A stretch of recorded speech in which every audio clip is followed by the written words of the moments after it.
अगर मैं आपसे पूछूं, आज आप जो मोबाइल चला रहे हैं, इंटरनेट इस्तेमाल कर रहे हैं, ये सब कहाँ से शुरू हुआ? हम गुफाओं में रहने वाले इंसान से आज के डिजिटल युग तक कैसे पहुंचे? नमस्ते दोस्तों, इन सभी सवालों का जवाब छुपा है सिर्फ एक विषय में और वो है इतिहास। आज के इस वीडियो में हम जानेंगे इतिहास क्या है, इतिहास शब्द की उत्पत्ति, महान विद्वानों के अनुसार इतिहास की परिभाषा और इतिहास के विभिन्न रूप।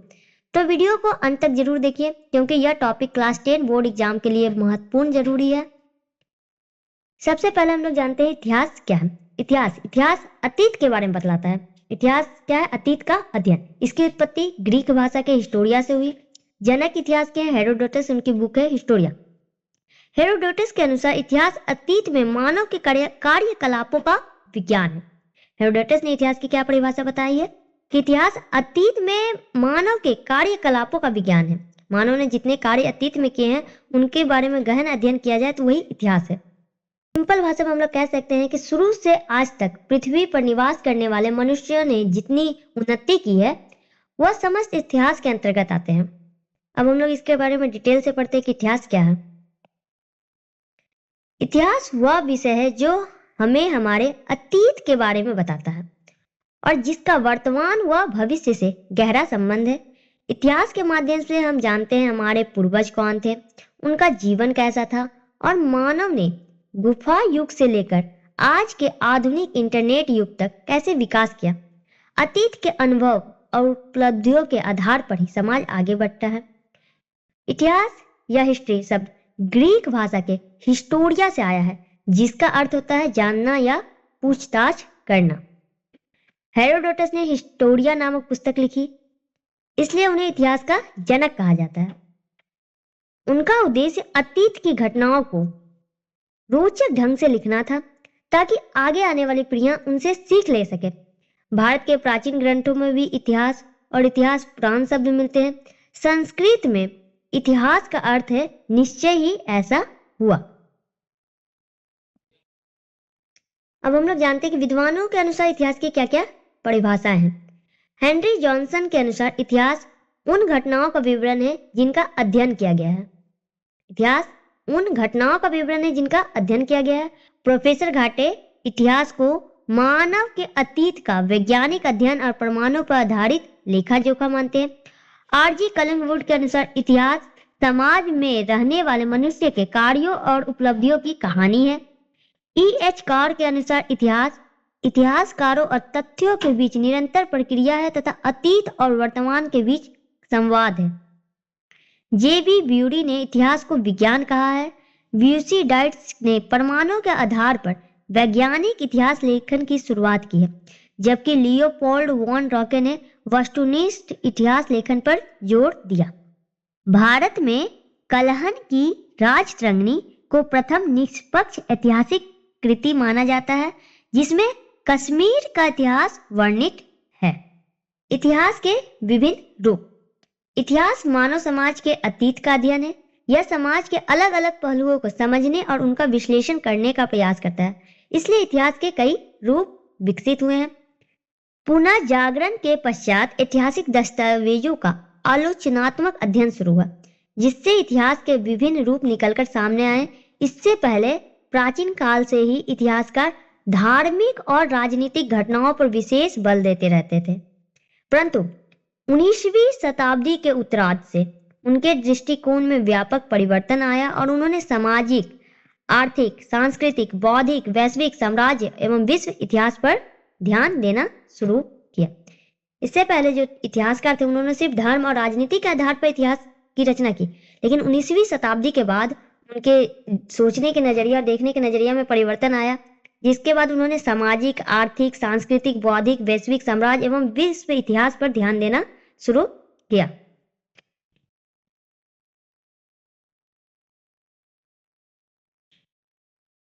इतिहास के विभिन्न रूप में हम लोग कुल 14 प्रकार के इतिहास का वर्णन करेंगे।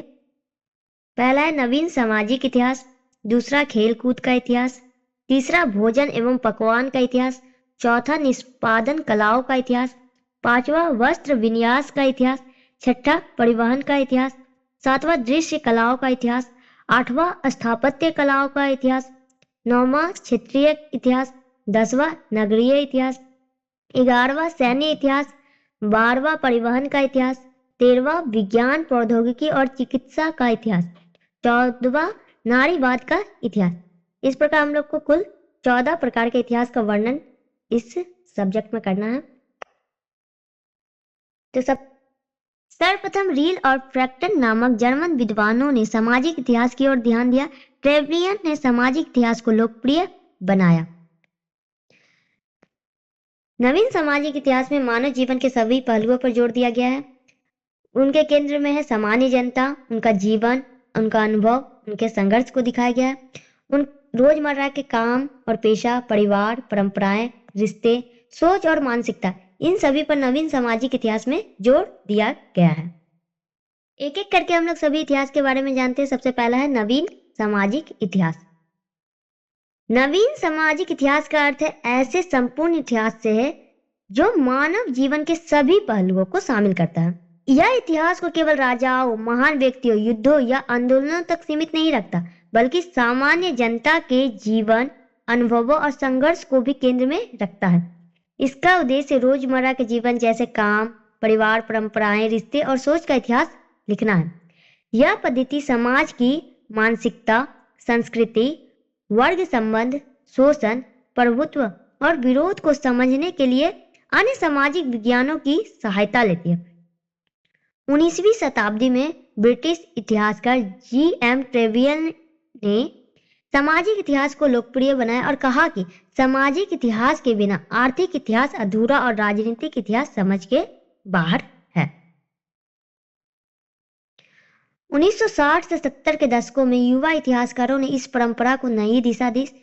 इस दौर में लोगों के दैनिक जीवन, संस्कृति, धर्म, अर्थव्यवस्था, संगीत, साहित्य और शिक्षा को सामाजिक इतिहास का महत्वपूर्ण हिस्सा बनाया गया। फ्रांस में यह परंपरा अनालिस इतिहास, अमेरिका में नया इतिहास और ब्रिटेन में सामाजिक इतिहास के नाम से विकसित हुआ। ई.पी. थॉम्सन, एरिक हॉब्सबॉम और लूसरे प्रेबो जैसे इतिहासकारों ने इसे सशक्त बनाया। भारत में ए.आर. देसाई, कैथलीन गफ, कुमार सुरेश सिंह और दीपेश चक्रवर्ती ने किसानों, मजदूरों और जनजातियों के इतिहास को इस दृष्टिकोण से लिखा। नवीन सामाजिक इतिहास का मुख्य उद्देश्य इतिहास को अधिक मानवीय, व्यापक और समाज से जुड़ा हुआ बनाना है। क्या आपने कभी सोचा है खेल कब और कैसे शुरू हुए? क्या ओलंपिक हमेशा से होते थे? आज के वीडियो में हम जानेंगे खेल कूद का इतिहास, जो सिर्फ मनोरंजन नहीं बल्कि संस्कृति और पहचान से भी जुड़ा हुआ है। नमस्कार दोस्तों, स्वागत है आपका WB classes zero to hero में। चलिए शुरू करते हैं खेल कूद। तो मानव समाज में खेल कूद का बहुत अधिक महत्व रहा है। प्राचीन काल से ही लोग विभिन्न प्रकार के खेल खेलते थे, जैसे घुड़सवारी, कुश्ती, कबड्डी, तलवारबाजी, cricket, badminton, hockey, tennis, volleyball, मुक्केबाजी, फुटबॉल, शतरंज, दौड़, तैराकी, जिम्नास्टिक इत्यादि अन्य प्रकार के भी खेल खेले जाते थे। ये खेल सिर्फ मनोरंजन के लिए नहीं होते थे, बल्कि शारीरिक शक्ति दिखाने के लिए भी होते थे। खेल केवल समय बिताने का साधन नहीं, बल्कि किसी देश की राष्ट्रीय पहचान भी बन जाता है। तो चलिए डिटेल से खेलकूद के इतिहास के बारे में हम लोग जानते हैं। मानव समाज में खेल कूद का बहुत अधिक महत्व है। प्राचीन काल से ही लोग खेलों को मनोरंजन और शारीरिक क्षमता दिखाने के लिए साधन के रूप में खेलते आए हैं। खेल किसी देश की राष्ट्रीय पहचान भी बनते हैं। हर देश का अपना एक राष्ट्रीय खेल है, जैसे भारत का हॉकी, इंग्लैंड का क्रिकेट, अमेरिका का बेसबॉल, भूटान का तीरंदाजी, जापान का सुमो कुश्ती, स्पेन का सांडयूट, ब्राजील का फुटबॉल। प्राचीन काल के गुफा चित्रों से पता चलता है कि उस समय भी लोग खेल कूद में रुचि रखते थे। फ्रांस की लैक्सकॉक्स गुफाओं में दौड़ और कुश्ती के चित्र मिले हैं। ये चित्र लगभग 17,000 वर्ष पुराने हैं और पाषाण युग से जुड़े हुए हैं। इससे पता चलता है कि प्राचीन काल से ही लोग खेल में इंटरेस्टेड थे। प्राचीन ओलंपिक खेल पहली बार 776 ईसा पूर्व यूनान के ओलंपिया नगर में खेले गए थे। ये खेल ग्रीक देवता ज्यूस के सम्मान में आयोजित किए जाते थे। आधुनिक ओलंपिक खेल 1896 ईस्वी में ग्रीस के एथेंस शहर में शुरू हुए। इनका आयोजन हर 4 वर्ष में किया जाता है। तो सबसे पहले प्राचीन ओलंपिक खेल खेले गए थे, जो 776 ईसा पूर्व में खेले गए थे। उसके बाद आधुनिक ओलंपिक खेल 1896 ईस्वी में ग्रीस के एथेंस शहर से शुरुआत होती है। आज के समय में खेल प्रतियोगिता जिला स्तर से लेकर अंतर्राष्ट्रीय स्तर तक आयोजित होती है। आज के समय में जिला स्तर, राज्य स्तर, उससे लेकर फिर जाकर अंतर्राष्ट्रीय स्तर तक खेल प्रतियोगिता आयोजित होती है। Bharat Pakistan cricket match, Australia England cricket match, FIFA football cup, Mohan बागान ईस्ट बंगाल फुटबॉल मैच इत्यादि बहुत सारी प्रतियोगिता जो है बहुत रोमांचक और लोकप्रिय हैं। खेलकूद का इतिहास। 20वीं सदी के इतिहासकार हॉब्सबॉम ने कहा कि खेलकूद केवल मनोरंजन नहीं बल्कि एक महत्वपूर्ण सामाजिक गतिविधि है। इसके बाद खेलकूद को सामाजिक और सांस्कृतिक इतिहास का हिस्सा माने जाने लगा। 1980 के दशक में टॉनी मेसन और रिचर्ड होल्ट जैसे विद्वानों ने खेलकूद के इतिहास पर लिखना शुरू किया। 1982 ईस्वी में British society of sports history की स्थापना हुई, जिससे खेल इतिहास को एक अलग विषय के रूप में मान्यता मिली। भारत में खेलकूद के इतिहास लेखन की शुरुआत आशीष नंदी, रामचंद्र गुहा, मिहिर बोस और अर्जुन अप्पादुरई जैसे विद्वानों ने की। आज के समय में मारियो रोड्रिगेज, बोरिया मजूमदार और कौशिक बंदोपाध्याय इस क्षेत्र के सक्रिय हैं। कुछ प्रमुख पुस्तकें हैं रामचंद्र गुहा जी के द्वारा the state of Indian cricket, a corner of a foreign field, Boria Majumdar के अनुसार 22 yards of freedom, the forgotten, Kaushik Bandyopadhyay ji के द्वारा history of cricket, Ashis Nandy ji के द्वारा Khela Jakhon Itihas, the destiny of games. Ramachandra Guha ने मोहन बगान क्लब द्वारा अंग्रेजी ईस्ट यॉर्क रेजिमेंट को हराकर इंडियन फुटबॉल एसोसिएशन कप जीतने की घटना को स्वदेशी आंदोलन से जोड़कर समझाया है। इसी तरह 1995 की रग्बी विश्व कप में दक्षिण अफ्रीका की जीत को वहां नस्ल भेद यानी काले गोरे रंग के भेद को अंत का प्रतीक माना गया है। इस प्रकार बच्चों हम लोग का खेल कूद का इतिहास जो है वो कंप्लीट होता है। अब आगे के वीडियो में हम लोग जानेंगे खान पान का इतिहास।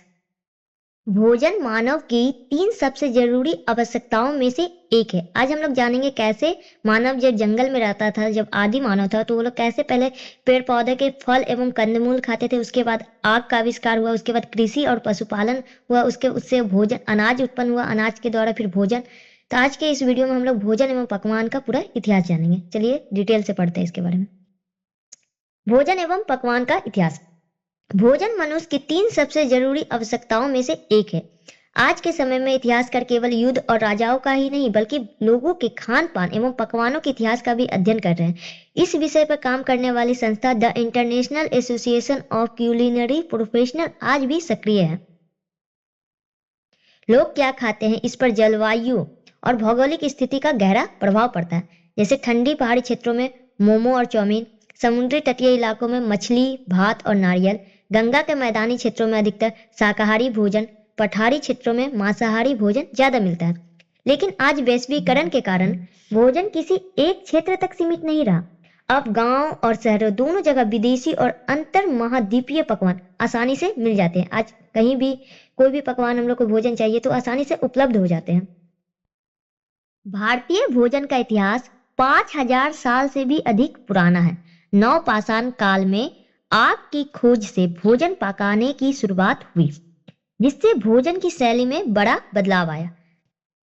आग की खोज जाने से पहले लोग कच्चा मांस, ये पेड़ पौधे के कंदमूल, फल फूल यही सब खाते थे, लेकिन आग की खोज हो जाने के कारण वो लोग उसे पका के खाने लगे।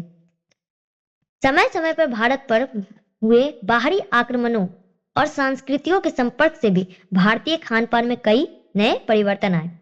प्रारंभिक भारतीय भोजन में अनाज, दाल, सब्जियां, फल, दूध और शहद शामिल थे।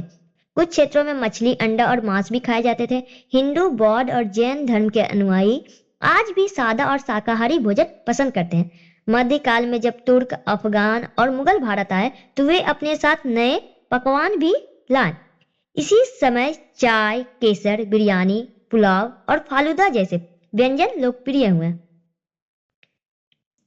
बाद में यूरोपीय व्यापारियों के आने से केक, पावरोटी और विदेशी पेय पदार्थ का चलन बढ़ा। पुर्तगाली भारत में आलू और तंबाकू लाए। उनके प्रभाव से बंगाल के हुगली क्षेत्र में दूध, छेना और चीनी से मिठाइयां बनने लगी। रसगुल्ला, संदेश जैसी मिठाइयाँ लोगों के जीवन का हिस्सा बन गए।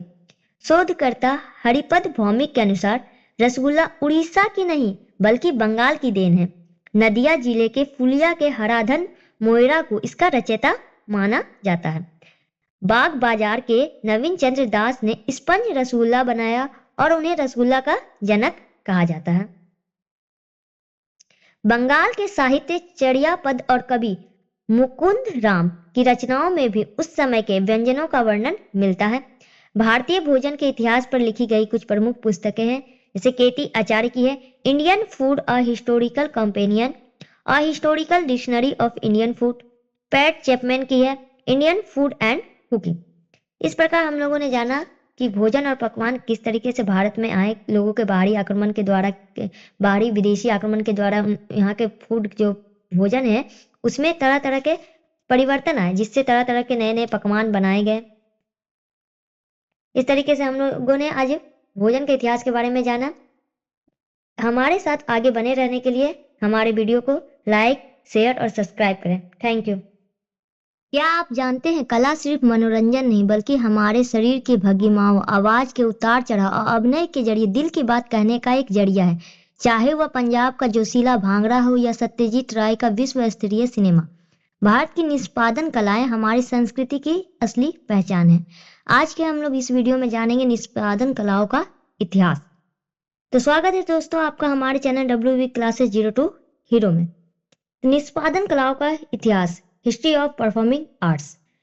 कलाकारों द्वारा शरीर और चेहरों के हाव भाव और आवाज के जरिए जो प्रदर्शन किया जाता है उन्हें ही हम लोग निष्पादन कलाएं कहते हैं। इसमें संगीत, नृत्य, नाटक, चलचित्र, सिनेमा, भाषण इत्यादि कई सारी कलाएं शामिल होती है। इसके बारे में चलिए डिटेल से पढ़ते हैं। निष्पादन कलाओं का इतिहास। जिन कलाओं में कलाकार अपने शरीर, चेहरे के भाव, हाव भाव, हाथ पैर और आवाज की मदद से कला का प्रदर्शन करते हैं उन्हें निष्पादन कलाएं कहा जाता है। इन कलाओं में कला को देखा और सुना जा सकता है।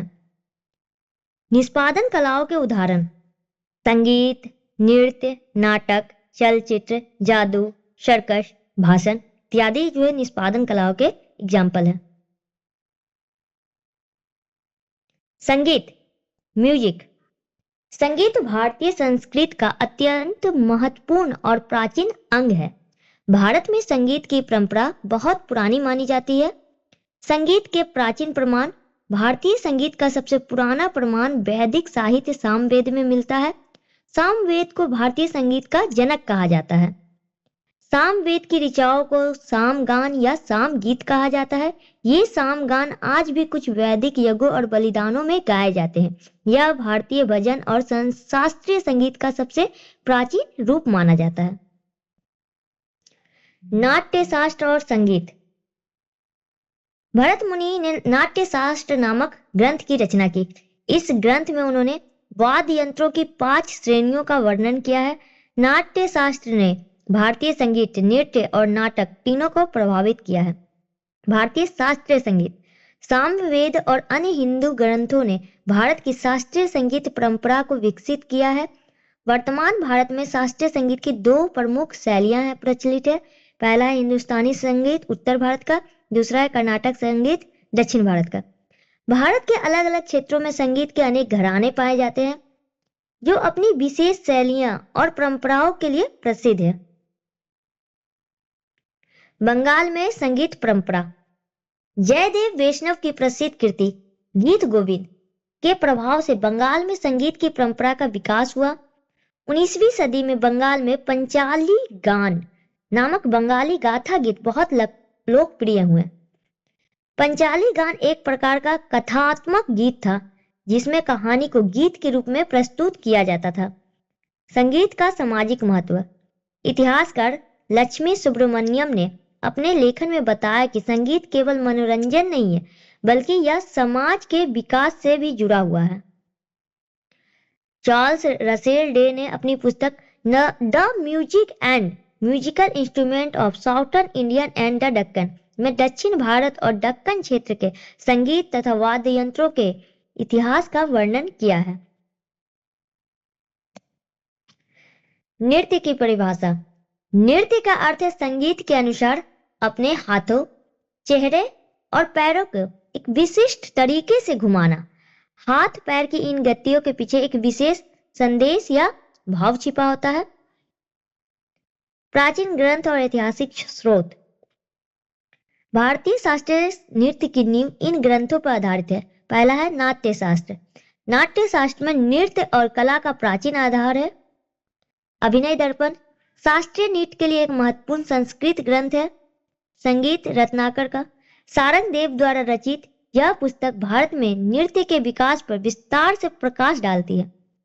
Dance a very social history का कैरोल वेल्स की इन रचनाओं में नृत्य के सामाजिक इतिहास का वर्णन मिलता है। भारत के प्रमुख लोक नृत्य। भारत के अलग अलग राज्यों के प्रसिद्ध नृत्यों की सूची दी गई नीचे। पहला है पश्चिम बंगाल। पश्चिम बंगाल का है छऊ नाच और गौड़िया नृत्य। आंध्र प्रदेश का है कुचिपुड़ी और मोहिनी अट्टम। असम का बिहू। केरल का कथकली। ओडिशा का ओडिसी। कर्नाटक का यक्षगान। गुजरात का गरबा और डांडिया। पंजाब का भांगड़ा। तमिलनाडु का भरतनाट्यम। उत्तर प्रदेश का कथक आदि विभिन्न क्षेत्रों के विभिन्न लोक नृत्य हैं। नाटक। संगीत और नृत्य की तरह भारतीय नाटक का इतिहास भी बहुत पुराना है। प्राचीन नाटककार भास संस्कृत के सबसे पुराने और प्रसिद्ध नाटककार माने जाते हैं। उनके नाटक मध्यम युग में हमें गुप्त काल के समाज की झलक मिलती है। स्वप्न प्रवास दत्ता सबसे लोकप्रिय नाटक है इनके। कालिदास के प्रसिद्ध नाटक गुप्त काल के महान कवि कालिदास ने अभिज्ञान शकुंतलम और मेघदूतम जैसे प्रसिद्ध नाटक लिखे हैं। प्रमुख ग्रंथ। भरत मुनि के नाट्य शास्त्र को दुनिया का सबसे पुराना और प्रमुख नाट्य ग्रंथ माना जाता है। सबसे पुराना नाट्य ग्रंथ जो है भरत मुनि का नाट्य शास्त्र है। आधुनिक रंगमंच। 1852 ईस्वी में बंगाल में पहले सार्वजनिक रंगमंच की स्थापना हुई। 1872 ईस्वी में राष्ट्रीय रंगमंच बना।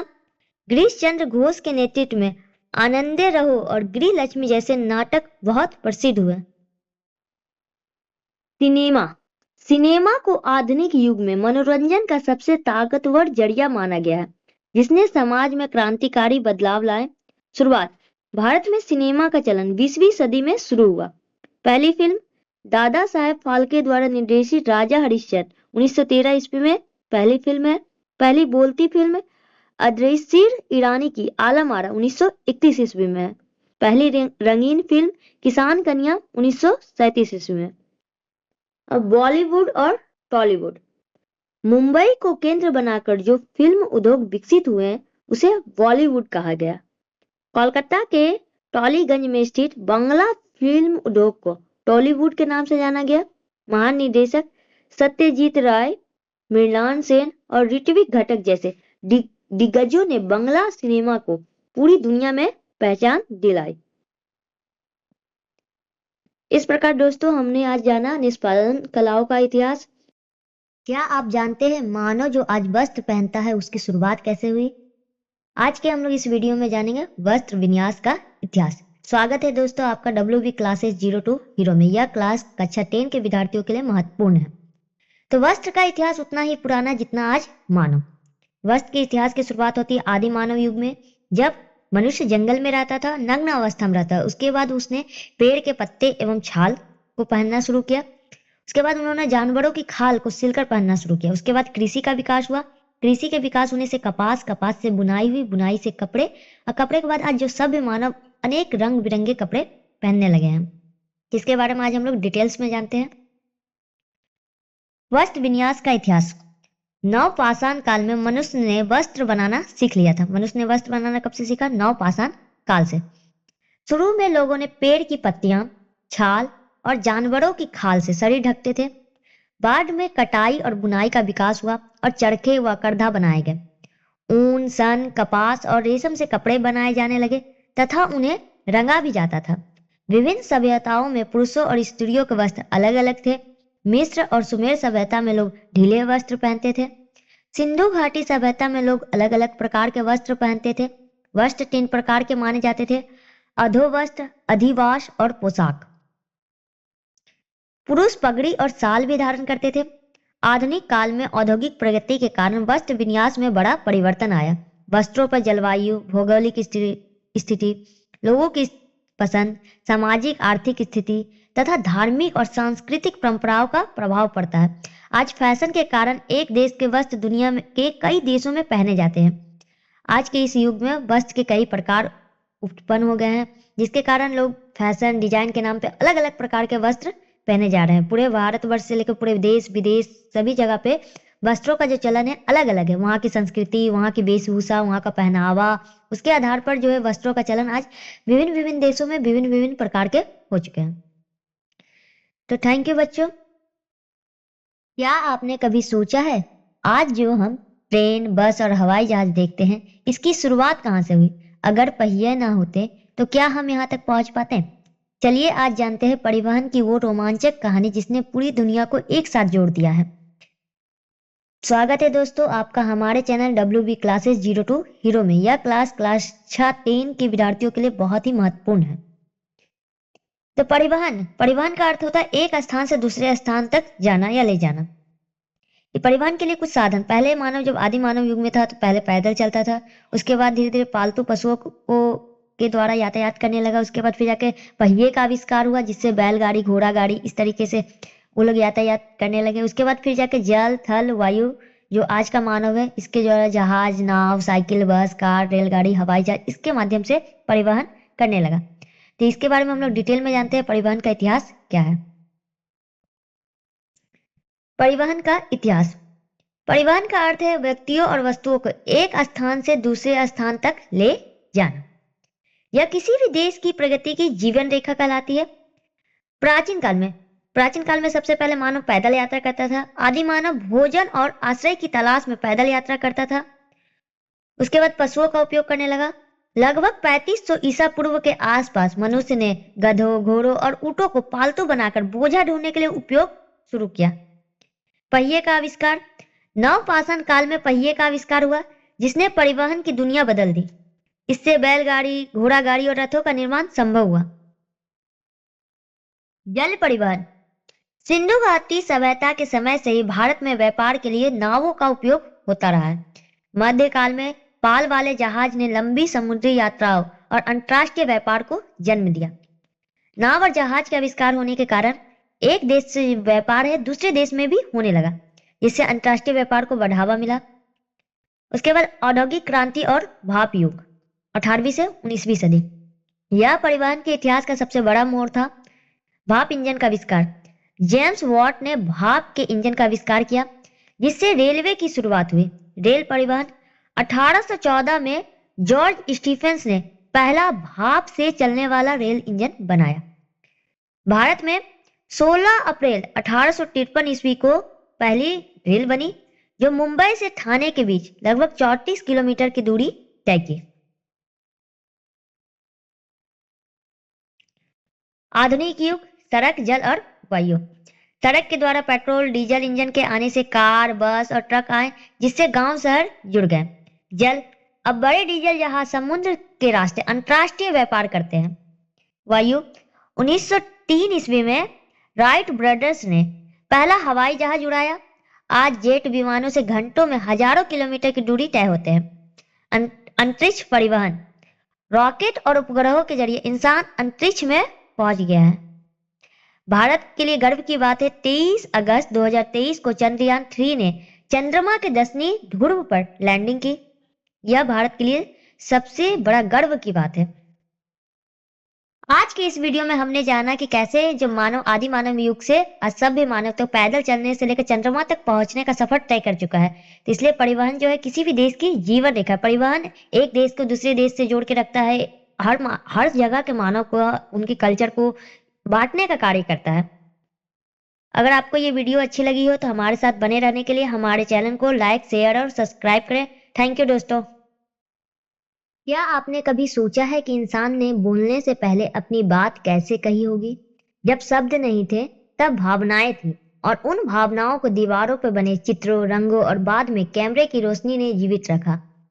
गुफाओं की दीवारों से लेकर मोनालिसा की मुस्कान और कैमरे की एक क्लिक तक दृश्य कला का इतिहास मानव सभ्यता की कहानी कहता है। क्या आप जानते हैं कि दुनिया की सबसे पुरानी भाषा कोई शब्द नहीं बल्कि एक लकीर थी। एक ऐसी लकीर जो गुफाओं की दीवारों से शुरू हुई और आज हमारे स्मार्टफोन की स्क्रीन तक पहुंच गई।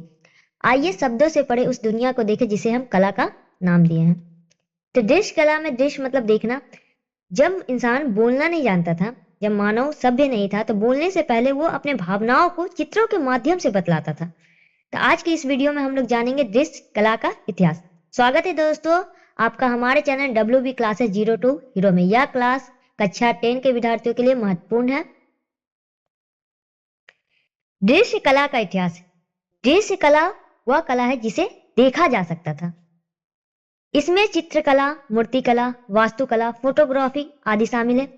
इसके इतिहास में कला की उत्पत्ति, विकास और उपयोग का अध्ययन किया जाता है। चित्रकला, पेंटिंग। चित्रकला का इतिहास बहुत प्राचीन है। फ्रांस के चौबे और लेस्कॉक्स गुफाओं में आदिम मानव द्वारा बनाए गए चित्र मिले हैं। इन चित्रों में लाल, पीले, भूरे और काले रंगों का प्रयोग हुआ है।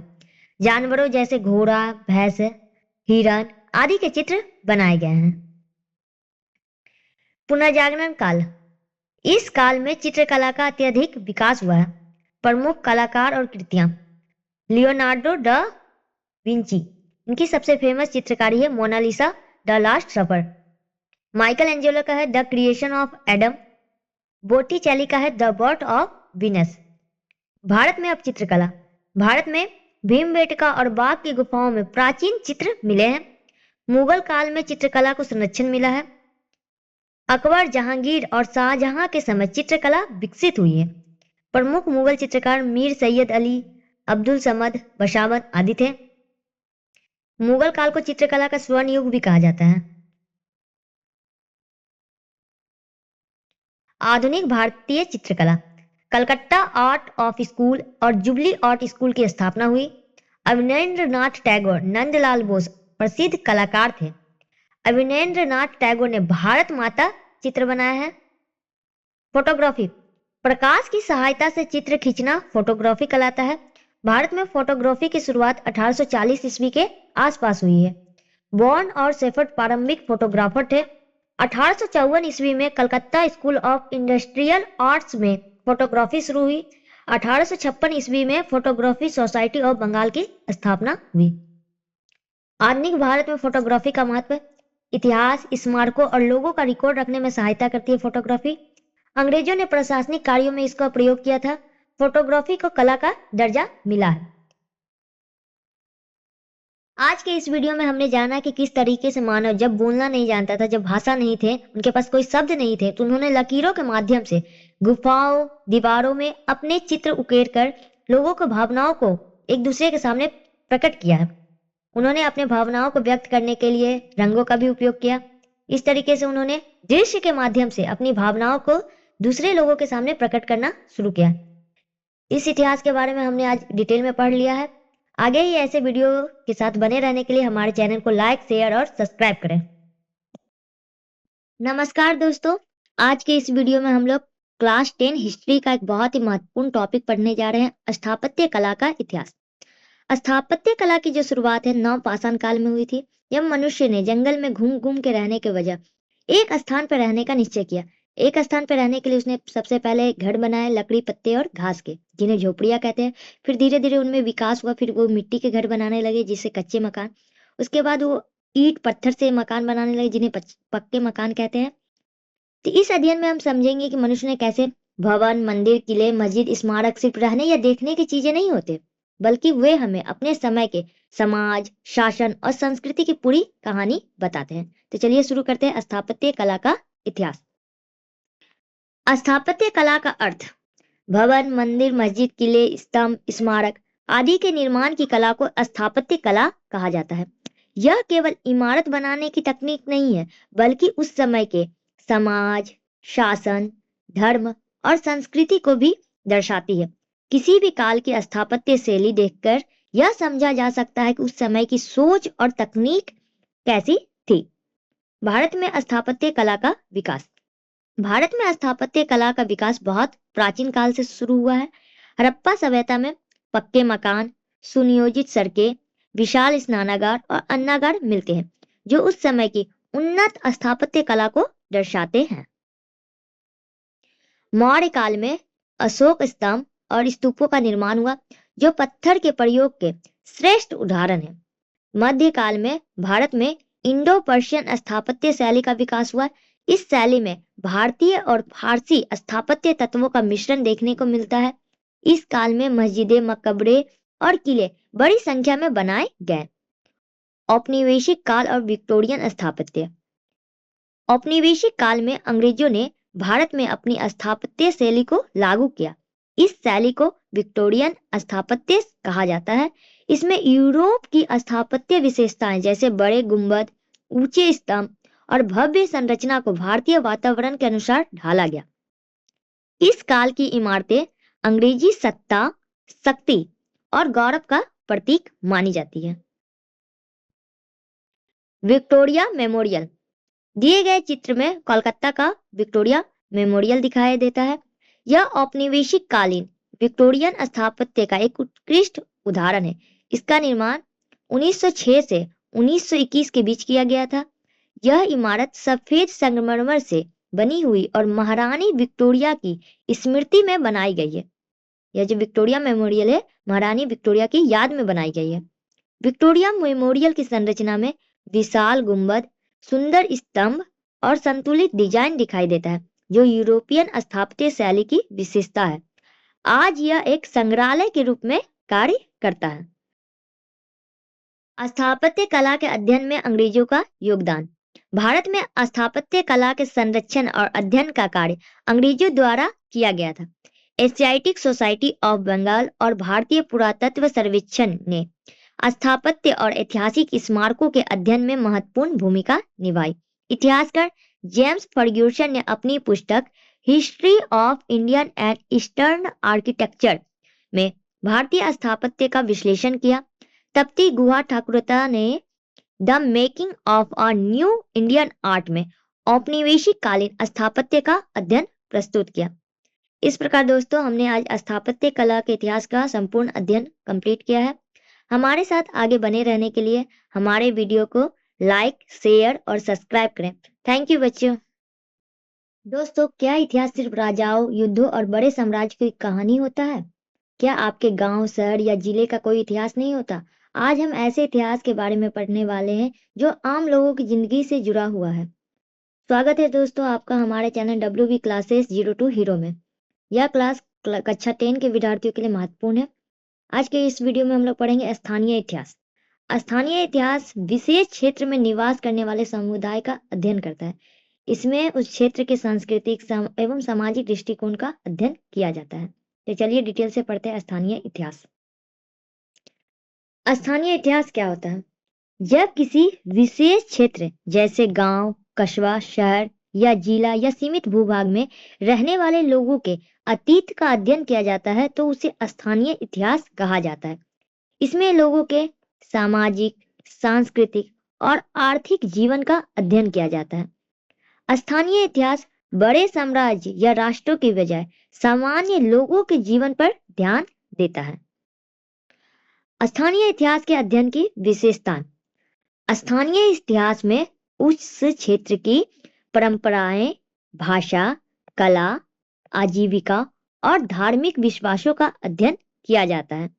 इतिहासकार अक्सर राज्य, जिला या शहर को अध्ययन की इकाई बनाते हैं। इससे हमें यह समझने में सहायता मिलती है कि बड़े ऐतिहासिक परिवर्तन आम लोगों के जीवन को कैसे प्रभावित करते हैं। स्थानीय इतिहास के प्रमुख उदाहरण। कश्मीर के इतिहास पर आधारित कलहन द्वारा रचित राजतरंगिणी स्थानीय इतिहास का उत्कृष्ट उदाहरण है। इसकी रचना 12वीं शताब्दी में संस्कृत भाषा में की गई थी। जेम्स टोड की पुस्तक annuls and antiquities of Rajasthan में राजस्थान के राजपूतों के इतिहास का वर्णन किया गया है।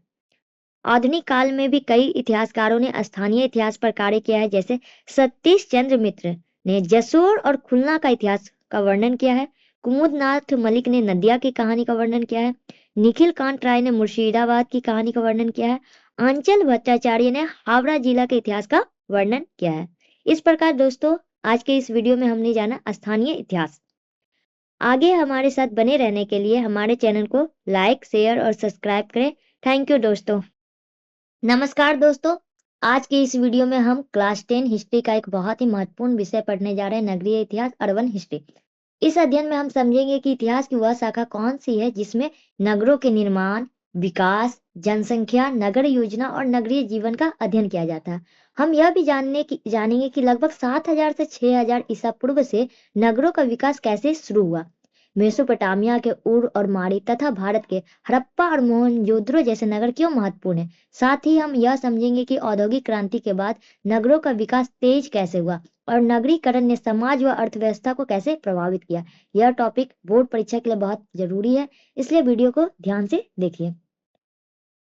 नगरीय इतिहास। नगरीय इतिहास का अर्थ इतिहास की वह शाखा जिसमें नगरों के निर्माण, विकास, जनसंख्या, नगर योजना और नगरीय जीवन का अध्ययन किया जाता है, उसे नगरीय इतिहास कहा जाता है। नगरीय इतिहास क्या है? इसमें नगरों के निर्माण, विकास, जनसंख्या, नगर योजना और नगरीय जीवन का अध्ययन किया जाता है। इसमें यह समझने का प्रयास किया जाता है कि शहर कैसे बसे, समय के साथ उनका विस्तार कैसे हुआ और नगरों ने समाज व अर्थव्यवस्था को कैसे प्रभावित किया। प्राचीन काल में नगरों का विकास। लगभग 7000 से 6000 ईसा पूर्व से ही नगरों का विकास आरंभ हो चुका था। मेसोपोटामिया में 1930 के दशक में उत्खनन यानी खुदाई के दौरान उर और मारी जैसे प्राचीन नगरों के अवशेष प्राप्त हुए। भारत में 1921 से 1922 ईस्वी के बीच हुई खुदाई में हड़प्पा और मोहनजोदड़ो की नगर सभ्यता के प्रमाण मिले हैं। ये नगर अच्छी तरह से योजनाबद्ध थे, जिससे यह सिद्ध होता है कि उस समय नगरीय जीवन काफी विकसित था। नगरीय इतिहास की प्रमुख विशेषताएं। नगरीय इतिहास में नगरों की बनावट, सड़क व्यवस्था, आवास, व्यापार और जनसंख्या का अध्ययन किया जाता है। यह भी देखा जाता है कि नगरों का विकास किस प्रकार समाज और प्रशासन से जुड़ा होता है। प्राचीन नगरों में नगर योजना का विशेष महत्व था, जो आज के आधुनिक शहरों की नींव मानी जाती है। आधुनिक काल और नगरीय इतिहास। औद्योगिक क्रांति के बाद विश्व भर में नगरों का तीव्र विकास हुआ। इस काल में इतिहासकारों ने नगरीकरण यानी शहरों का फैलाव और उद्योगों के प्रभाव का अध्ययन करना शुरू किया। आधुनिक नगरीय इतिहास में यह भी देखा जाता है कि नगरों का विकास जनसंख्या, रोजगार और सामाजिक जीवन को कैसे प्रभावित करता है। इस प्रकार दोस्तों, हम लोगों ने आज नगरीय इतिहास की संपूर्ण कहानी को डिटेल से पढ़ लिया है। आगे हमारे साथ वीडियो में बने रहने के लिए हमारे चैनल को लाइक, शेयर और सब्सक्राइब करें। थैंक यू दोस्तों। दोस्तों, स्वागत है आपका WV क्लासेस 02 हीरो में। क्या आपने कभी सोचा है इतिहास में इतने युद्ध क्यों हुए? इंसानों ने पत्थर से लेकर परमाणु बम तक हथियार क्यों बनाए? और क्या युद्ध केवल लड़ाइयों की कहानी है या इसके पीछे राजनीतिक शक्ति और रणनीति छिपी हुई है? आज हम जिस विषय को पढ़ने वाले हैं वह हमें यह समझने में मदद करेगा कि युद्ध कैसे मानव इतिहास की दिशा बदल देता है। आज के इस वीडियो में हम लोग सैन्य इतिहास के बारे में जानेंगे। इसमें मानव समाज में घटित सशस्त्र संघर्ष, सैनिक गतिविधियां, अस्त्र का निर्माण, युद्धों का परिणाम आदि का अध्ययन करेंगे। इसमें हम लोग वायु सेना, जल सेना व स्थल सेना का भी अध्ययन करेंगे। तो चलिए शुरू करते हैं। सैनिक इतिहास, मिलिट्री हिस्ट्री। सैनिक इतिहास का अर्थ इतिहास की वह शाखा जिसमें युद्धों, सेना के संगठन, हथियारों के विकास और युद्ध की रणनीतियों का अध्ययन किया जाता है, उसे सैनिक इतिहास कहा जाता है। यह राजनीतिक इतिहास से जुड़ा हुआ है क्योंकि अधिकांश युद्ध राजनीतिक कारणों से लड़े जाते थे। सैनिक इतिहास केवल युद्ध का वर्णन नहीं करता, बल्कि यह बताता है कि युद्ध क्यों हुए और उनके क्या परिणाम निकले। मानव जीवन और युद्ध का प्रारंभ। मानव सभ्यता के आरंभ से ही संघर्ष मानव जीवन का हिस्सा रहा है। प्रारंभ में मनुष्य ने अपने अस्तित्व की रक्षा के लिए प्रकृति और जंगली जानवरों से संघर्ष किया। धीरे धीरे यह संघर्ष मनुष्य और समुदाय के बीच होने लगा। प्राचीन काल में मनुष्य पत्थर के भोथरे हथियार का प्रयोग करता था। सभ्यता के विकास के साथ हथियारों और युद्धों की पद्धतियों में भी सुधार हुआ। हथियारों और युद्ध पद्धति का विकास। धातु की खोज ने युद्ध के क्षेत्र में क्रांतिकारी परिवर्तन ला दिया। धातु के हथियार अधिक मजबूत और प्रभावी थे, जिनके बल पर कई राज्यों और साम्राज्यों का विकास हुआ। बाद में बारूद के आविष्कार से युद्ध और अधिक विनाशकारी हो गया। आधुनिक काल में संगठित सेनाओं का विकास हुआ, जिसमें स्थल, जल और वायु सेना का गठन किया गया। सैनिक इतिहास के अध्ययन का क्षेत्र। सैनिक इतिहास में केवल युद्ध की घटनाओं का वर्णन नहीं किया जाता है, इसके अंतर्गत युद्ध के कारण, रणनीति, सेना का संगठन और सैन्य सामग्री का अध्ययन किया जाता है। इससे यह समझने में सहायता मिलती है कि किसी राज्य का उत्थान या पतन सैन्य शक्ति से कैसे जुड़ा होता है। प्रमुख इतिहासकार एवं ग्रंथ। थ्यूसिडाइड्स का है history of the Peloponnesian War. क्लेरेंट का है The Great Civil War. SB Fay का है The Origin of the World War. आधुनिक सैनिक इतिहास।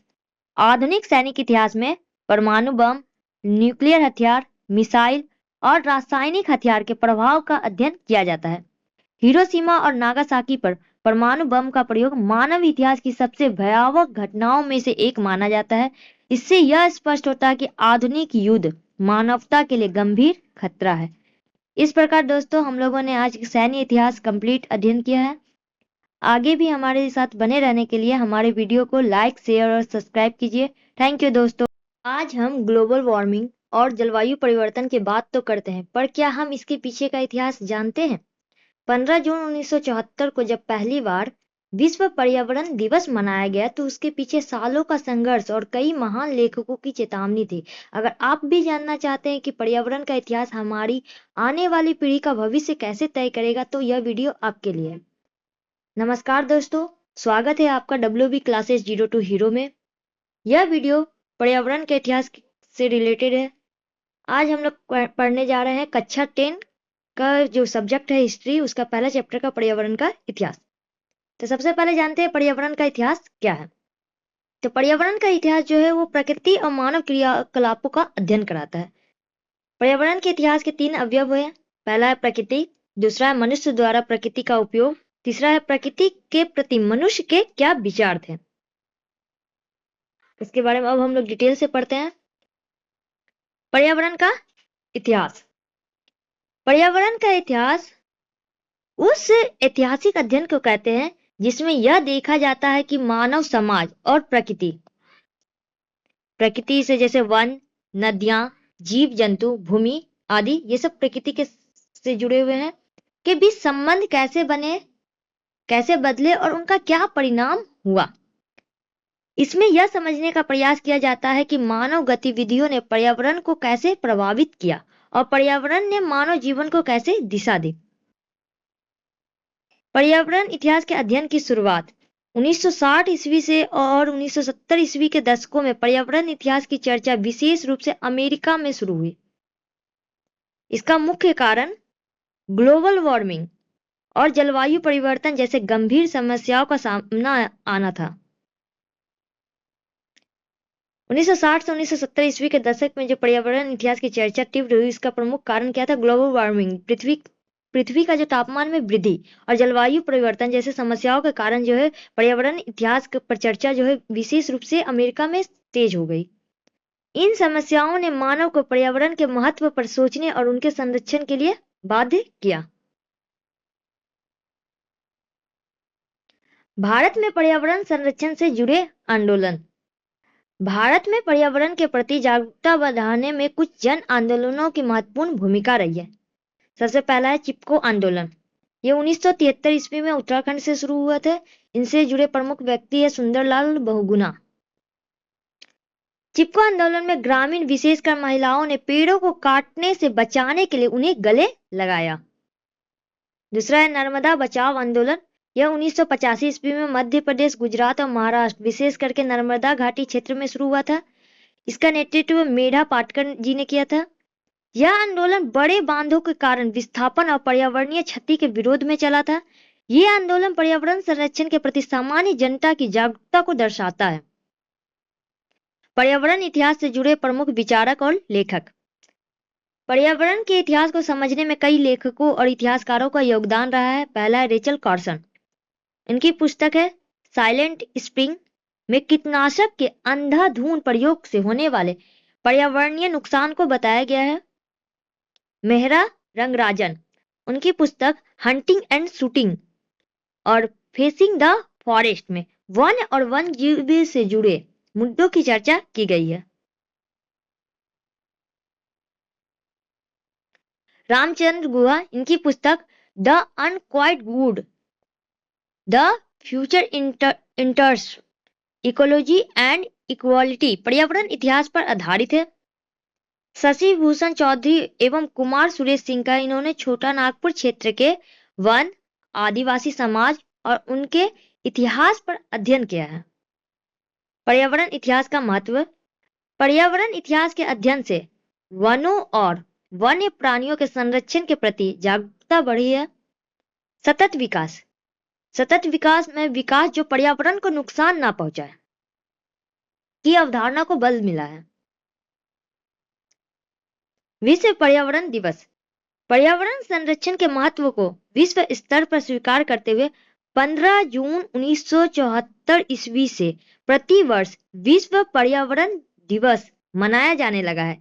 इसका उद्देश्य लोगों में पर्यावरण के प्रति जागरूकता बढ़ाना है। इस प्रकार दोस्तों हम लोगों ने आज पर्यावरण के इतिहास के बारे में समझा। आगे हमारे साथ बने रहने के लिए हमारे वीडियो पर लाइक, कमेंट, शेयर और सब्सक्राइब करें। थैंक यू बच्चों। सीवी रमन से लेकर सत्येंद्र नाथ बोस तक भारतीय वैज्ञानिकों ने सीमित संसाधनों में वह कर दिखाया जो दुनिया के लिए मिसाल बन गया। आइए दोस्तों विज्ञान, तकनीकी एवं औषधि का इतिहास के इस सफर को शुरू से समझते हैं। स्वागत है दोस्तों आपका हमारे चैनल WB क्लासेस 02 हीरो में। विज्ञान, तकनीकी एवं औषधि का इतिहास के अंतर्गत हम लोग जैविक विज्ञान, कंप्यूटर और सूचना विज्ञान, इंजीनियरिंग, गणित, दवा, न्यूरोसाइंस, फार्मेसी, शल्य चिकित्सा यानी ऑपरेशन, भौतिक विज्ञान आदि का अध्ययन करते हैं। विज्ञान, तकनीकी एवं औषधि का इतिहास। मानव सभ्यता के इतिहास के साथ विज्ञान, तकनीकी और औषधि का इतिहास घनिष्ठ रूप से जुड़ा हुआ है।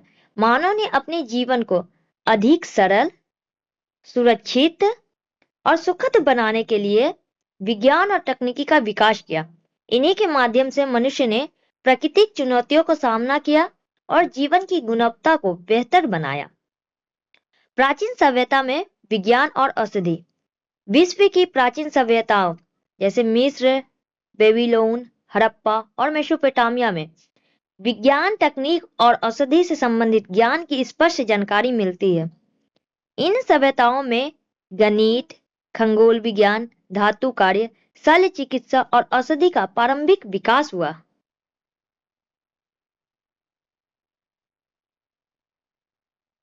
भारत में विज्ञान के अध्ययन की शुरुआत।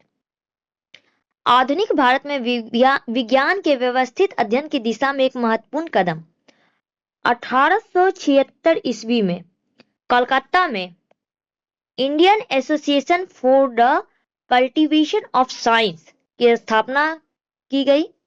यह संस्था भारतीय वैज्ञानिक चेतना के विकास में अत्यंत महत्वपूर्ण रही। प्राचीन भारतीय विज्ञान पर लेखन।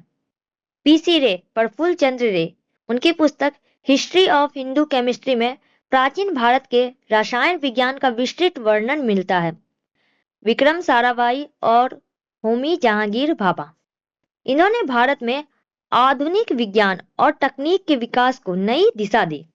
CV रमन, प्रकाश के क्षेत्र में उनके शोध ने भारत को अंतर्राष्ट्रीय पहचान दिलाई। विज्ञान से जुड़ी पत्र पत्रिकाएं और लेखन। साइंस पत्रिका 1875 ईस्वी में, इसमें विज्ञान से जुड़े लेख प्रकाशित किए जाते थे। जगदीश चंद्र बोस, उन्होंने अपनी पहली पुस्तक responses in living and non living में जीवित और निर्जीव पदार्थों की प्रतिक्रियाओं पर वैज्ञानिक अध्ययन प्रस्तुत किया। औषधि का इतिहास। भारत में औषधि का इतिहास अत्यंत प्राचीन है। प्राचीन भारत में आयुर्वेद और चरक संहिता में चिकित्सक ज्ञान का वर्णन मिलता है। कलकत्ता मेडिकल कॉलेज की स्थापना 1835 ईस्वी में हुई। इसके साथ भारत में आधुनिक चिकित्सक विज्ञान की शुरुआत हुई। बंगला भाषा में चिकित्सक अध्ययन 1892 ईस्वी में शुरुआत हुई। मधुसूदन गुप्त ने उन्होंने भारत में पहली बार मानव शरीर का शल्य अध्ययन यानी ऑपरेशन किया। आचार्य प्रफुल्ल चंद्र राय उन्होंने प्राचीन भारतीय चिकित्सक विज्ञान नामक पुस्तक लिखी। UN ब्रह्मचारी उन्होंने 1927 ईस्वी में कालाजार रोग पर शोध कार्य किया, जिससे चिकित्सक विज्ञान को विशेष प्रोत्साहन मिला। इतिहास और महत्वपूर्ण पुस्तकें। JD बर्नल का है history of science, Deepak Kumar का है science and the Raj, David Arnold का है science technology and medicine in colonial India. इन पुस्तकों से औपनिवेशिक भारत में विज्ञान, तकनीक और औषधि के विकास की जानकारी मिलती है।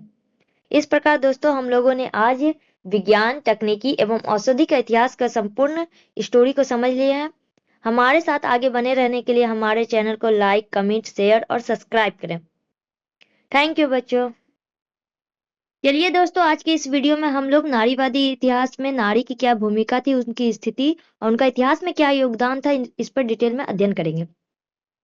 स्वागत है दोस्तों आपका हमारे चैनल WV क्लासेस 02 हीरो में। यह क्लास कक्षा 10 के विद्यार्थियों के लिए महत्वपूर्ण है। नारीवादी इतिहास। परंपरागत इतिहास लेखन में पुरुषों की भूमिका को अधिक महत्व दिया गया था, जिसके कारण महिलाओं के योगदान और उनकी स्थिति को लंबे समय तक नजरअंदाज किया गया। नारीवादी इतिहास उस ऐतिहासिक दृष्टिकोण को कहते हैं जिसमें समाज, राजनीति, अर्थव्यवस्था और संस्कृति में महिलाओं की भूमिका का विश्लेषण किया जाता है। आधुनिक काल में नारीवादी इतिहास का विकास। आधुनिक काल में नारीवाद स्त्रियों के अधिकार और समानता की विचारधारा के विकास के साथ इतिहास के विभिन्न क्षेत्रों में महिलाओं की भूमिका पर ध्यान दिया जाने लगा। पहले स्वतंत्रता संग्राम में महिलाओं की भूमिका पर अधिक जोर नहीं दिया गया था, किंतु वर्तमान में शोध कार्य और इतिहास लेखन में इस विषय को विशेष महत्व दिया जा रहा है।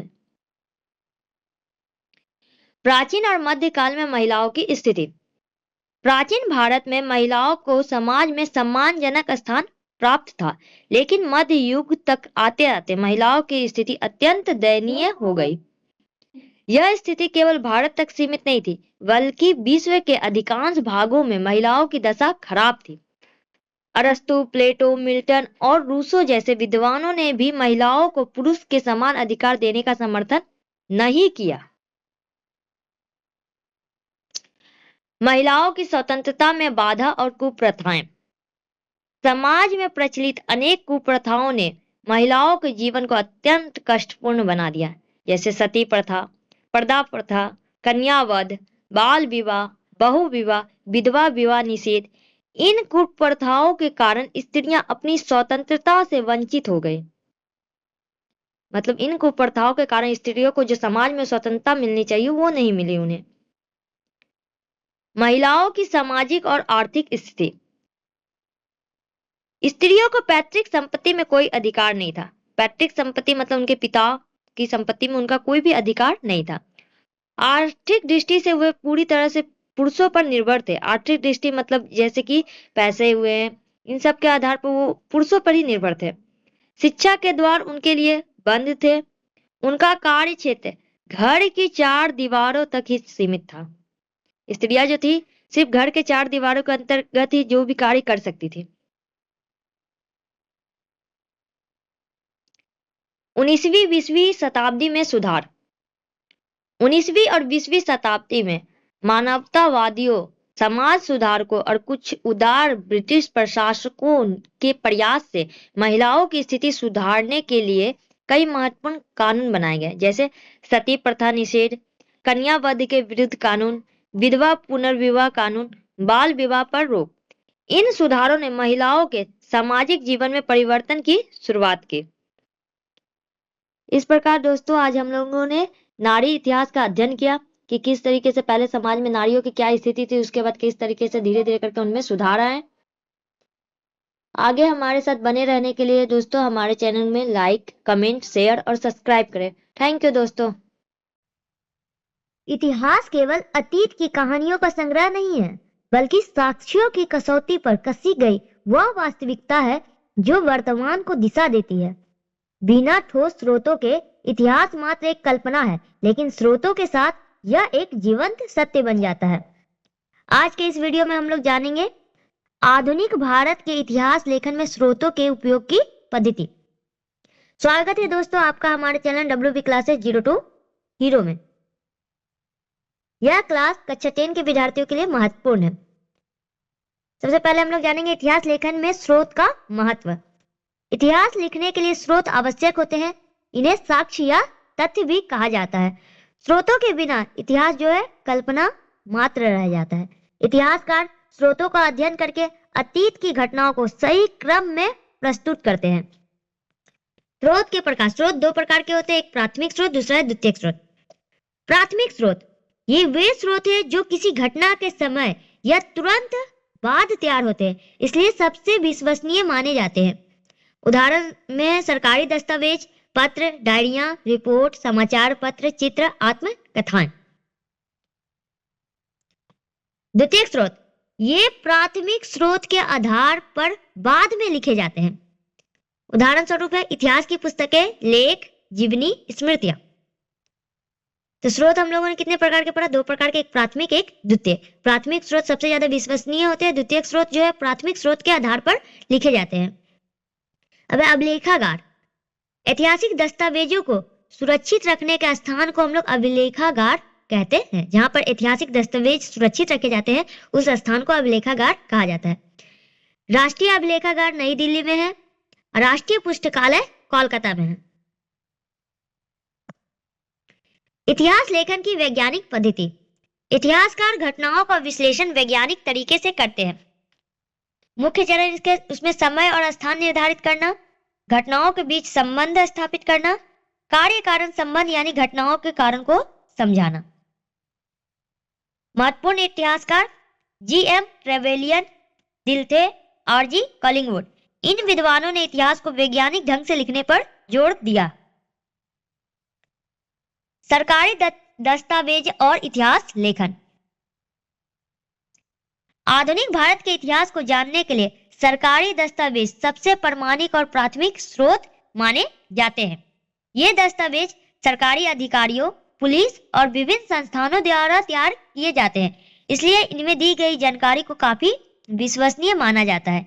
इन दस्तावेजों में सरकारी रिपोर्ट, पुलिस डायरी, जनगणना रिपोर्ट और आधिकारिक पत्राचार शामिल होते हैं। जनगणना रिपोर्ट 1981 की भारत की पहली संपूर्ण और समकालीन जनगणना तत्कालीन वायसराय लॉर्ड रिपन के कार्यकाल में करवाई गई थी। जनगणना के माध्यम से समाज की आर्थिक और सामाजिक स्थिति का पता चलता है। महत्वपूर्ण तथ्य H.H. रिजले ने 1901 की जनगणना में जाति और धर्म पर आधारित आंकड़े तैयार किए थे। ऐतिहासिक प्रभाव। ब्रिटिश सरकार ने इन्हीं जनगणना के आंकड़ों का उपयोग करके 1905 के बंगाल विभाजन की योजना तैयार की थी। RC दत्त और बिपिन चंद्र जैसे प्रसिद्ध इतिहासकारों ने इन दस्तावेजों की मदद से भारत का आर्थिक इतिहास लिखा है। सरकारी रिपोर्ट और श्रमिक स्थिति। सरकारी प्रतिवेदन व्यापार और उद्योग की जानकारी का बड़ा स्रोत है। उदाहरण के लिए 1906 ईस्वी में बी फॉली की लेबर रिपोर्ट से उस समय के जूट मिल मजदूरों की दयनीय दशा और सरकारी नीतियों का पता चलता है। इस तरह इजमा की रिपोर्ट से जूट उद्योग और बाल श्रमिकों की स्थिति की जानकारी मिलती है। पुलिस डायरिया और खुफिया रिपोर्ट। पुलिस विभाग की डायरी और गुप्त प्रतिवेदन विद्रोह को समझने के लिए महत्वपूर्ण जानकारी है। नील विद्रोह और संताल विद्रोह। इन विद्रोहों का इतिहास काफी हद तक मजिस्ट्रेटों और पुलिस द्वारा दी गई जानकारियों पर आधारित है। राजस्व और कानून व्यवस्था। पुलिस के दस्तावेज बताते हैं कि ब्रिटिश नौकरशाहों ने इतने विशाल देश पर शासन करने के लिए किस तरह खुफिया विभाग का सहारा लिया। ब्रिटिश शासन के महत्वपूर्ण एक्ट। इतिहास लिखने में ब्रिटिश संसद द्वारा पारित कानून भी महत्वपूर्ण भूमिका निभाते हैं। 1773 का रेगुलेटिंग एक्ट, 1784 का पिट्स इंडिया एक्ट और चार्टर एक्ट 1813 भारत में कंपनी के प्रशासन में बदलाव की जानकारी देते हैं। इसके बाद 1909 का पार्लियामेंट एक्ट, 1919 का मॉन्टेस्क्यू चेम्सफोर्ड रिपोर्ट और 1935 के भारत सरकार अधिनियम औपनिवेशिक भारत के संवैधानिक ढांचे को समझने के मुख्य स्रोत है। अभिलेखों का संरक्षण। इन सभी महत्वपूर्ण दस्तावेजों को ब्रिटिश लाइब्रेरी, राष्ट्रीय अभिलेखागार जो नई दिल्ली में स्थित है, और विभिन्न राज्य अभिलेखागारों में सुरक्षित रखा गया है। भारत में ब्रिटिश शासन के दौरान लगभग 1,75,000 सरकारी दस्तावेजों की संख्या बताई जाती है, जिनमें हस्तलिखित पत्र, मानचित्र और फोटोग्राफ भी शामिल है। इस प्रकार दोस्तों हम लोगों ने जाना कि आधुनिक भारत के इतिहास से संबंधित स्रोत को किस प्रकार लिखा गया है और उन्हें कहाँ पर संरक्षित करके रखा गया है, उनके आधार पर किस प्रकार इतिहास जो है लिखा गया है। हमारे चैनल के साथ बने रहने के लिए हमारे वीडियो को लाइक, कमेंट, शेयर और सब्सक्राइब करें। Thank you. क्या आपने कभी सोचा है कि इतिहास केवल युद्धों और राजाओं की कहानी नहीं, बल्कि उन लोगों की भी कहानी है जिन्होंने उसे जीकर लिखा। आत्मकथाएं और संस्मरण हमें सीधे उस दौर में ले जाते हैं जहां हम महान व्यक्तियों के अनुभव, संघर्ष और विचारों को उनकी अपनी नजर से समझ सकते हैं। आज के इस वीडियो में हम लोग जानेंगे आत्मकथा एवं संस्मरण। आत्मकथा किसी व्यक्ति के संपूर्ण जीवन की कहानी होती है, जबकि जो संस्मरण है जीवन की विशिष्ट घटनाओं या यादों पर आधारित लेख होता है। तो आत्मकथा क्या है? आत्मकथा किसी व्यक्ति के संपूर्ण जीवन की जो स्टोरी होती है उसे कहते हैं आत्मकथा। और संस्मरण क्या है? जीवन की विशेष घटनाएं या उनके यादों पर आधारित जो लेख होता है उन्हें हम लोग कहते हैं संस्मरण। ये इतिहास के द्वितीयक स्रोत होते हैं। आत्मकथा और संस्मरण जो है इतिहास के द्वितीयक स्रोतों में शामिल है, जो समाज का सूक्ष्म वर्णन करते हैं और व्यक्तिगत अनुभव प्रदान करते हैं। व्यक्तिगत अनुभव मतलब खुद का अनुभव। प्रमुख उदाहरण है जैसे विपिन चंद्र पाल का है 70 बत्सर, सरला देवी चौधरानी का है जीवनेर झरा पाता, महात्मा गांधी का है Satya ke Prayog, my experiments with truth, doctor APJ Abdul Kalam का है विंग्स ऑफ फायर यानी अग्नि की उड़ान, सचिन तेंदुलकर का है प्लेइंग इट माई वे, जवाहरलाल नेहरू का है एन ऑटोबायोग्राफी, सुभाष चंद्र बोस का है the Indian struggle, Rabindranath Tagore का है जीवन स्मृति। कुछ विद्वान इनकी विश्वसनीयता पर संदेह करते हैं क्योंकि वृद्धावस्था में स्मृति जो है उतनी तीव्र नहीं रहती है। विपिन चंद्र पाल 70 बत्सर। विपिन चंद्र पाल 1850 से 1932 ईस्वी तक बंगाल में क्रांतिकारी विचारों के जनक माने जाते हैं। वे भारतीय राष्ट्रीय कांग्रेस के प्रमुख चरमपंथी नेताओं में से एक थे और साधारण ब्रह्म समाज के सदस्य भी थे। उनका मानना था कि सभी मनुष्य समान है और यही समतावादी सोच उनकी आत्मकथा 70 बत्सर में स्पष्ट रूप से दिखाई पड़ती है। यह पुस्तक उनकी आत्मकथा है जिसे उन्होंने रामानंद चटर्जी के अनुरोध पर लिखना शुरू किया। विपिन चंद्र पाल का विश्वास था कि यह केवल उनके जीवन की कहानी नहीं बल्कि बंगाल के आधुनिक इतिहास का वर्णन है। इसमें उन्होंने मुख्य रूप से 1880 ईस्वी तक की घटनाओं का उल्लेख किया है। इस आत्मकथा का प्रकाशन 1954 ईस्वी में हुआ और इसे एक अमूल्य ऐतिहासिक धरोहर माना जाता है। इस पुस्तक से हमें पता चलता है कि धार्मिक बंगाली समाज धीरे धीरे राष्ट्रीयता की ओर कैसे बढ़ा। इसमें पुराने कलकत्ता का स्पष्ट चित्र मिलता है और ग्रामीण समाज में हिंदू मुस्लिम संबंधों पर भी प्रकाश डाला गया है। साथ ही समकालीन प्रेसिडेंसी कॉलेज का वर्णन मिलता है। विपिन चंद्र पाल ने सुरेंद्रनाथ बनर्जी और आनंद मोहन बोस जैसे नेताओं का उल्लेख किया है तथा नव गोपाल मित्र और उनके हिंदू मेला की जानकारी दी है। उन्होंने नव गोपाल मित्र और राजनारायण बसु को स्वदेशी आंदोलन के प्रारंभिक समर्थक बताया है। इस पुस्तक से हमें ब्रह्म समाज से जुड़ी कई महत्वपूर्ण जानकारियां भी मिलती है। 70 बत्सर केवल एक आत्मकथा नहीं बल्कि उस समय के समाज, इतिहास और राजनीति को समझने का एक महत्वपूर्ण स्रोत है। रविन्द्रनाथ टैगोर का जीवन स्मृति। जीवन स्मृति नोबेल पुरस्कार विजेता महान साहित्यकार रविन्द्रनाथ टैगोर की आत्मकथा है। यह मूल रूप से बंगला भाषा में लिखी गई है और 1912 ईस्वी में प्रकाशित हुई। इस पुस्तक में टैगोर ने अपने जीवन के प्रारंभिक 27 वर्षों और बचपन के विभिन्न घटनाओं का सरल भाषा में वर्णन किया है।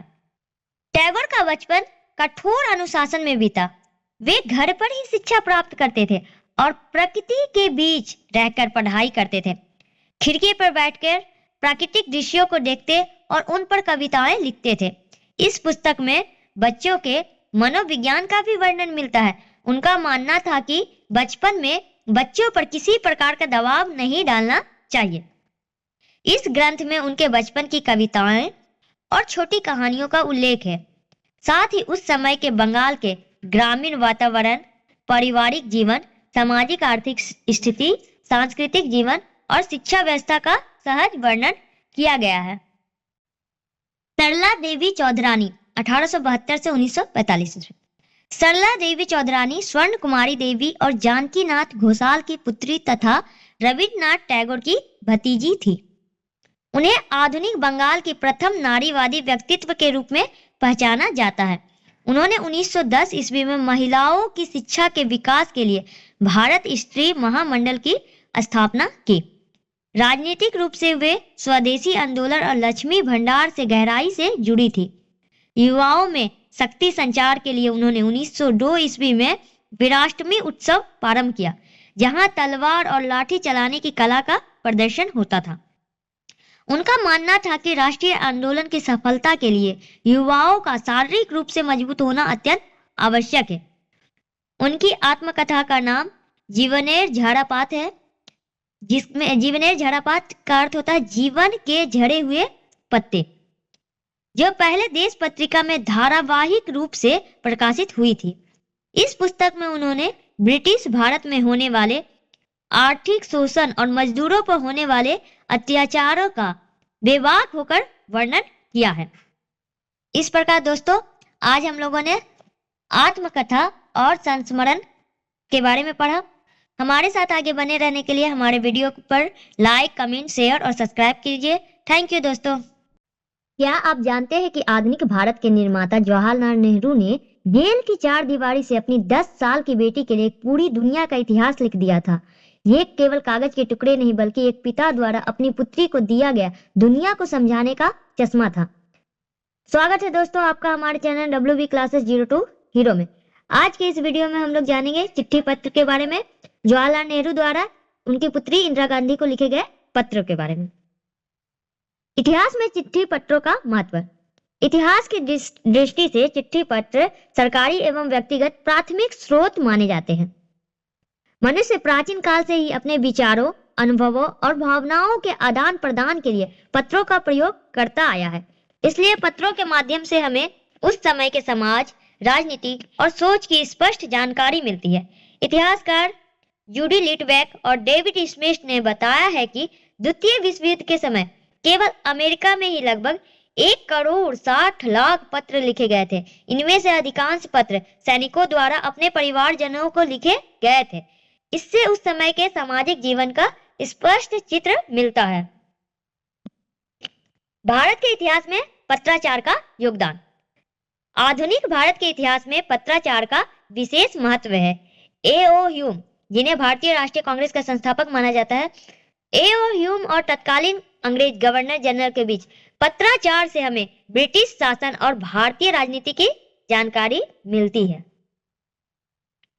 इसी प्रकार रविन्द्रनाथ टैगोर और अल्बर्ट आइंस्टाइन के बीच हुए पत्र संवाद से उस समय की बौद्धिक सोच का पता चलता है। स्वामी विवेकानंद द्वारा लिखे गए पत्रों से भी तत्कालीन समाज और धार्मिक चेतना की जानकारी मिलती है। नेहरू इंदिरा पत्रों का ऐतिहासिक महत्व। भारत के प्रथम प्रधानमंत्री जवाहरलाल नेहरू ने अपनी पुत्री इंदिरा गांधी को अनेक पत्र लिखे। इन पत्रों के माध्यम से हमें तत्कालीन भारत तथा विश्व इतिहास की विस्तृत जानकारी मिलती है। नेहरू जी द्वारा लिखे गए 30 पत्रों का एक संग्रह Letters from a Father to His Daughter नाम से प्रकाशित हुआ। यह पुस्तक 1928 ईस्वी में प्रकाशित हुई थी। ये पत्र अंग्रेजी भाषा में लिखे गए थे। उस समय इंदिरा गांधी की आयु लगभग 10 वर्ष थी। पत्र लिखने का उद्देश्य। इन पत्रों को लिखने का मुख्य उद्देश्य इंदिरा के जिज्ञासा भरे प्रश्नों का उत्तर देना था। नेहरू जी ने सरल भाषा में कठिन विषयों को समझाने का प्रयास किया। इन पत्रों के विषय का वर्णन नीचे दिया गया है। पहला है पृथ्वी की उत्पत्ति, दूसरा है जीव जंतुओं का विकास, तीसरा है आदि मानव का जीवन, चौथा है समाज, सभ्यता और राज्य की उत्पत्ति, पांचवा है धर्म और धार्मिक चेतना का विकास, छठा है विश्व इतिहास के विविध पक्ष। वास्तव में यह पत्र संग्रह ज्ञान का भंडार है। भारतीय और विश्व संस्कृति के उदाहरण। इन पत्रों में भारतीय महाकाव्यों, रामायण और महाभारत का उल्लेख मिलता है। साथ ही मिस्र की प्रसिद्ध पुस्तक मम्मी का भी वर्णन किया गया है। इनसे नेहरू जी की वैज्ञानिक सोच और समाजवादी विचारधारा की झलक मिलती है। अनुवाद और प्रकाशन। प्रसिद्ध लेखक मुंशी प्रेमचंद्र ने इस संग्रह का हिंदी अनुवाद पिता के पत्र पुत्री के नाम शीर्षक से किया। इसका बंगला अनुवाद कल्याणेशु इंदु नाम से प्रकाशित हुआ। इसके प्रमुख महत्वपूर्ण बिंदु है, यह पत्र जो है प्राथमिक स्रोत माने जाते हैं इतिहास के। जवाहरलाल नेहरू के द्वारा इंदिरा गांधी को लिखा गया था। Letters from a Father to His Daughter, इसका प्रकाशन 1928 ईस्वी में हुआ है। पत्रों की संख्या 30 थी। इसका हिंदी अनुवाद मुंशी प्रेमचंद्र ने किया है।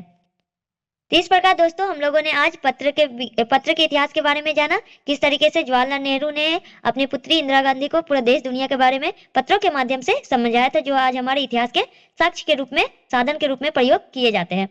हमारे साथ आगे बने रहने के लिए हमारे चैनल को लाइक, शेयर, कमेंट और सब्सक्राइब करें। थैंक यू मेरे प्यारे दोस्तों। नमस्कार दोस्तों, आज हम आधुनिक भारतीय इतिहास के 2 अत्यंत महत्वपूर्ण टॉपिक बंग दर्शन और सोम प्रकाश के बारे में पढ़ेंगे, जो परीक्षा की दृष्टि से बहुत ही महत्वपूर्ण है। ये केवल पत्रिकाएं नहीं थी, बल्कि भारतीय राष्ट्रवाद और समाज सुधार के हथियार थे। चलिए इनके बारे में हम लोग डिटेल में पढ़ते हैं। पत्रिका और समाचार पत्र। बंग दर्शन। बंग दर्शन एक बंगाली मासिक पत्रिका थी। मासिक मतलब हर महीने आने वाली थी, जिसका प्रकाशन बंकिम चंद्र चटर्जी द्वारा 1872 ईस्वी में शुरू किया गया था। बंग दर्शन पत्रिका का प्रकाशन जो है बंकिम चंद्र चटर्जी द्वारा 1872 ईस्वी से शुरू किया गया था। बाद में 1901 ईस्वी में इनका पुनः विमोचन रविंद्रनाथ टैगोर के संपादन में हुआ। इस पत्रिका ने बंगाली पहचान और राष्ट्रीयता की भावना को जगाने में एक ऐतिहासिक भूमिका निभाई। साहित्य और बौद्धिक योगदान। बंकिम चंद्र ने अपने प्रसिद्ध उपन्यासों को इस पत्रिका में क्रमबद्ध रूप से प्रकाशित किया। इसमें विषवृक्ष, इंदिरा, युगलांग गुलिया, चंद्रशेखर और आनंदमठ प्रमुख है। इसके अलावा इस पत्रिका में पुराण, वेद और वेदांत जैसे विषयों पर लेख छपते थे, जिससे यह पश्चिमी संस्कृति और भारतीय संस्कृति के बीच एक सेतु बन गई थी। मतलब पश्चिमी और भारतीय, अंग्रेजी और भारतीय संस्कृति के जोड़ने का कार्य कर रही थी। राष्ट्रवाद का उदय। बंग दर्शन में प्रकाशित उपन्यास आनंदमठ ने स्वतंत्रता संग्राम को नई दिशा दी। इसी उपन्यास में हमारे राष्ट्रीय गीत वंदे मातरम पहली बार छपा था, जिसने क्रांतिकारियों और आम जनता में देशभक्ति का संचार किया। रविन्द्रनाथ टैगोर ने भी अपनी प्रसिद्ध रचनाएं जैसे चोखरवाली और गीतांजलि इसी पत्रिका के माध्यम से जनता तक पहुंचाई। आनंदमठ एक उपन्यास पत्रिका थी, जिसमें हमारा राष्ट्रीय गीत वंदे मातरम छपा था। उसके बाद रविन्द्रनाथ टैगोर द्वारा रचित चोखरवाली और गीतांजलि भी इसी पत्रिका के माध्यम से जनता तक पहुंचाई गई थी। सोम प्रकाश। सोम प्रकाश एक साप्ताहिक पत्रिका थी। साप्ताहिक मतलब प्रत्येक सप्ताह में छपने वाली, जिनका प्रकाशन 1858 ईस्वी में महान समाज सुधारक ईश्वर चंद्र विद्यासागर की प्रेरणा से शुरू हुआ था। सोम प्रकाशन का संपादन जो है ईश्वर चंद्र विद्यासागर के प्रेरणा से शुरू हुआ था। इसके संपादन का मुख्य उत्तरदायित्व द्वारकानाथ विद्याभूषण ने संभाला था। इसका मुख्य उद्देश्य शिक्षित और जागरूक समाज का निर्माण करना तथा अन्याय के विरुद्ध आवाज उठाना था। सामाजिक और राजनीतिक प्रभाव। सोम प्रकाश अपनी निष्पक्ष आलोचना और सरल भाषा के लिए प्रसिद्ध था। निष्पक्ष आलोचना मतलब बिना किसी भेदभाव के ही आलोचना करना। इसने नील की खेती करने वाले किसानों पर हो रहे अत्याचारों और जमींदारों के शोषण के खिलाफ कड़ी आवाज उठाई। नील जांच आयोग के गठन में भी इस पत्रिका द्वारा संगठित जनमत की बड़ी भूमिका रही। 1862 ईस्वी में रेल मजदूरों की हड़ताल का समर्थन करने में भी यह पत्र अग्रणी था। वर्नाकुलर प्रेस एक्ट और संघर्ष। 1878 ईस्वी में जब वायसराय लॉर्ड लिटन ने वर्नाकुलर प्रेस एक्ट लागू किया, तो उसका मुख्य निशाना सोम प्रकाश जैसे राष्ट्रवादी पत्र थे।